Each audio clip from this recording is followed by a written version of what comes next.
gue nggak mau belajar agama lagi deh sampai gue umur 50 gitu misalnya. Betul. Karena gue mau fokus ke karir, cari duit, bangun bisnis, menjadi nomor satu di dunia loh gitu. Gue nggak bisa nggak fokus gitu. Baru nanti umur 50, gue pengen hidup tenang, gue pengen santai, gue pengen tobat, pengen sholat 5 waktu, pengen apa. Diterima nggak? Tidak. Tapi kamu yakin umurmu sampai 50 tahun? Bagus sekali, Itu katanya Fer. pendetaku. Bagus sekali, Fer. Ya pernah ada. Siapa nama pendetanya? Gak apa-apa, itu artinya bagus. Ya tapi bagus banget sih. Ya, Soalnya kayak di Kristen tuh sering ditanyain gini. Iya. Kan banyak yang bilang kalau misalnya oh yaudah aku dosa aja sekarang. Iya nanti aku tobat. Di waktu aku deket-deket umur 60 tahun mau mati aku tobat. Lah masalahnya kamu nggak tahu umurmu sampai kapan. Dan kalau misalnya kamu punya pemikiran kayak gitu, berarti kamu tuh nggak bener-bener sayang Tuhan. Dan kamu nggak mengimani Tuhan itu. Benar, karena niatnya udah salah. Niatnya salah. Gila. Kristen bos. Senggol Ya, bos. tapi itu sering jadi kata-kata tantangan dari agama lain gitu loh, kayak nanya, yuk enak ya di Kristen kamu berdosa apapun naginya di apa? Iya.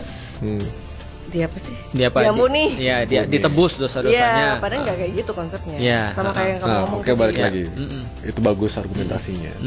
Again, kan gue bertanya itu untuk jadi devil's advocate ya, untuk memancing diskusi yang susah ya. Betul. Bagus. Jawaban lu sangat bagus. Balik lagi, satu jalur yang sama maksudnya gimana? Nah, jadi gini. Jadi kalau andaikan seseorang tuh misalnya contoh ya, dia jadi orang yang paling kaya dan dia berusaha untuk melakukan apapun yang halal untuk jadi kaya, itu menjadi sebuah pahala juga bagi dia kalau dia tujukannya untuk akhirat dia. Oh, oke. Berarti 100% fokus ke nafkah dan lain-lain dengan niat ke akhirat, itu pahala dan itu anggapannya satu jalur. Itu satu jalur. Contoh misalnya ya, Raymond bilang, aku akan jadi pebisnis nomor 1 di Indonesia. Tapi nggak sholat. Nah, itu masalah tuh. Tapi ya gitu. Berarti kalau kata Feren, dia tidak terlalu sayang sama Tuhannya. Karena ketika dia sayang sama Tuhannya, dia akan bilang begini misalnya, aku mau jadi nomor 1 ya Allah untuk jadi pebisnis di Indonesia. Maka dia pasti sholat kan. Karena untuk mencapai itu dia perlu bantuan banyak. Termasuk bantuan yang paling besar adalah pasti bantuan daripada Allah. Ya Allah sabarin aku, kelilingkan aku dengan orang-orang yang soleh, yang jujur, yang gak khianat kepada aku. Ya Allah sabarkan aku kalau aku gagal dan segala macam. Nah berarti dia akan nyari itu di sholat itu tadi tuh. Ya itu dengan asumsi soalnya agama bisa menjadi bukan alat ya. Sebagai untuk membantu mengejar dunia. Intinya kayak gitu kan. Betul. Karena Islam tuh komprehensif. Betul. Apa study case-nya di zaman modern di mana Islam secara komprehensif bisa membantu orang di duniawi secara karir dan lain-lain gitu. Oke. Islam ngerti gak maksudnya? Ya. Jadi kalau Islam tuh sebenarnya Ngerti.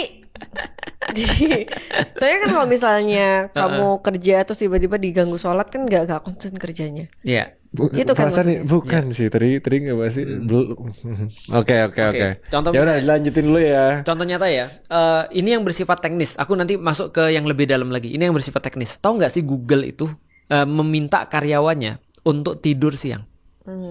Pernah tahu kan ya? Tahu. Di sekolah-sekolah di Jepang, aku pernah datang juga ke sana. Aku benar-benar ngerti bahwa sekolah Jepang tuh mewajibkan anak-anak untuk tidur di siang hari supaya kemudian bisa lebih produktif.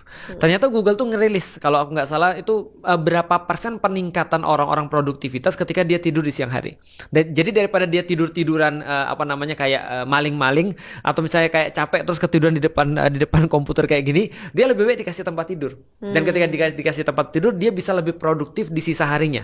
Pernah nggak sih kerja kantoran? Aku pernah kerja kantoran ya.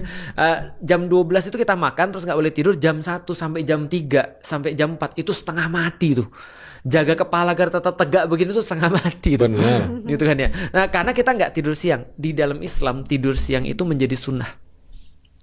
Namanya qailullah. Tidur siang itu menjadi sunnah. Ya artinya ketika kita mempraktis lifestyle Islam, ini menjadi sesuatu yang bukan hanya mendapatkan pahala tapi membuat kita lebih produktif. Itu yang pertama.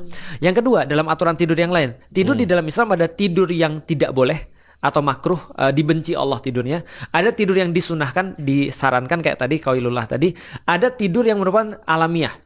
Rasul kemudian mencontohkan di malam hari tidurnya adalah habis Isya langsung tidur. Jadi malam tuh dibagi 3. Malam berapa jam ya malamnya? Taruhlah dari jam 6 sampai jam 6 ya. 12 jam ya. Ya. Udah gelap kan malam ya. tuh anggap ya 6 sampai 6 lah. 6 sampai 6 ya 12. Nah, Rasul katakan bagi 3 tuh. 1/3 untuk dirimu. Lalu kemudian 2/3 untuk Allah. Itu which kalau is tidur. Which is tidur. Atau sepertiganya yang Sorry, salah. 1/3 untuk keluarga. Ini bukan perkataan hadis langsung ya, tapi ini saranan daripada Rasulullah dalam lifestyle-nya beliau. 1/3 itu untuk keluargamu, 1/3 lagi untuk dirimu, 1/3 lagi untuk Allah. Oke, itu make Jadi sense. bangunlah di 1/3 malam yang terakhir. Nah, dengan itu kemudian dia menjadi orang yang produktif juga. Terus kemudian bagaimana lagi? Islam melarang tidur habis subuh.